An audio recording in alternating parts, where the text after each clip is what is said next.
It's really important that you give yourself that grace, that you tell yourself you can succeed, and that you adjust your mindset and you set the intention that even though it's hard, you are going to do this. Hey everyone, this is Bola Shokubi. I'm the founder and CEO of Clever Girl Finance, and welcome to Clever Girl Finance TV. So today's video is all about what to do if you find yourself in a position where you have to start over financially.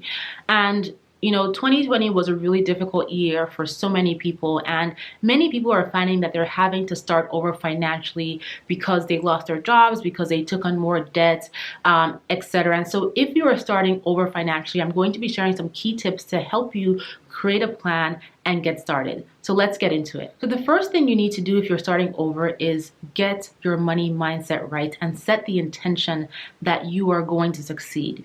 So you're coming from a really difficult place, and there might be a lot of mental overwhelm, a lot of mental judgment that you're doing, a lot of just carrying a lot of burden from this difficult situation that may be clouding your ability to believe in yourself, to believe that you can recover, to believe that you can succeed. And so it's really important that you set the foundation by adjusting your mindset and by setting the intention and telling yourself you are capable. And in order to adjust your mindset, sometimes you have to go back and reflect on the situation and figure out what went wrong, how did it go wrong, what misfortunes happened, and how can you take lessons from the different situations and apply them to moving forward.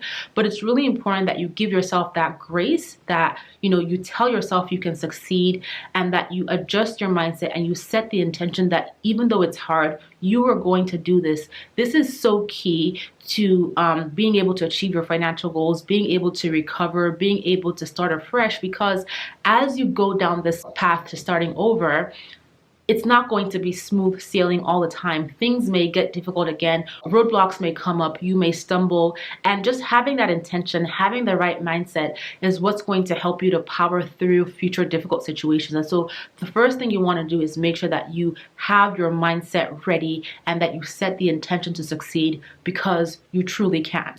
The second thing you want to do when starting over is to create a financial plan.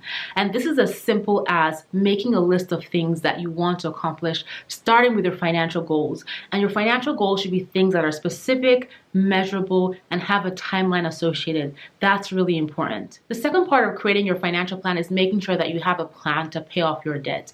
And so this is gathering all the debt that you have acquired, knowing what the interest rates are, and deciding a plan of attack to get ahead of this debt, especially if this debt is tied to high interest that is compounding. And so I'm going to leave a couple links below as to the key ways, the key approaches that you can take to pay off debt effectively, so you can get ahead of that interest that's compounding and actually start to see your debt go down. Really, really important that you have a plan to pay off debt. You also want to start saving money for emergencies. And if you have debt to pay off, right, you may not be able to save a ton of money if you're focused on paying off debt, but you definitely want to put some money aside for emergencies so that if life happens, if an unplanned circumstance comes up, you don't have to take on more debt to get through the situation. You have money put aside.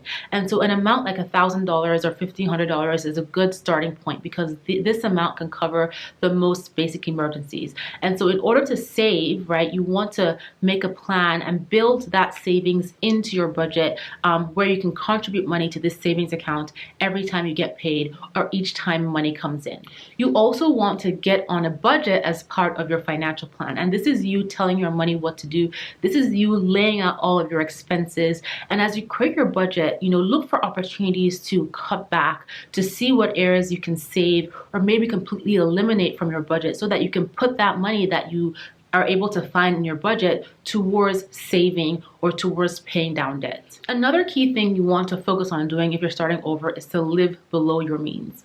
So many people struggle with living below their means because they're spending more money than they're bringing into the household.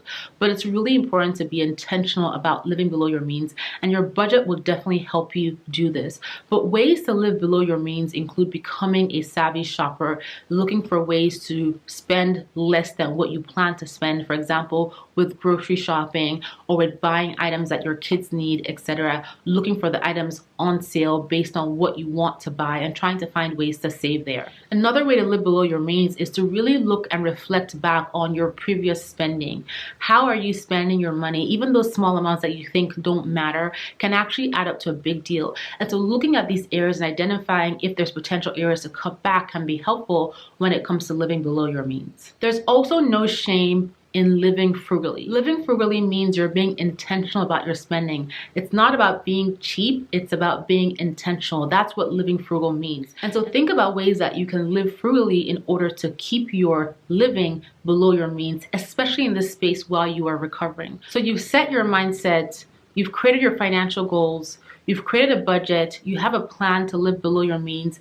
The next thing you want to do is find ways to create multiple streams of income in order to increase your income. And so when it comes to budgeting, people say cut back, but there's only so far that you can cut back on a budget.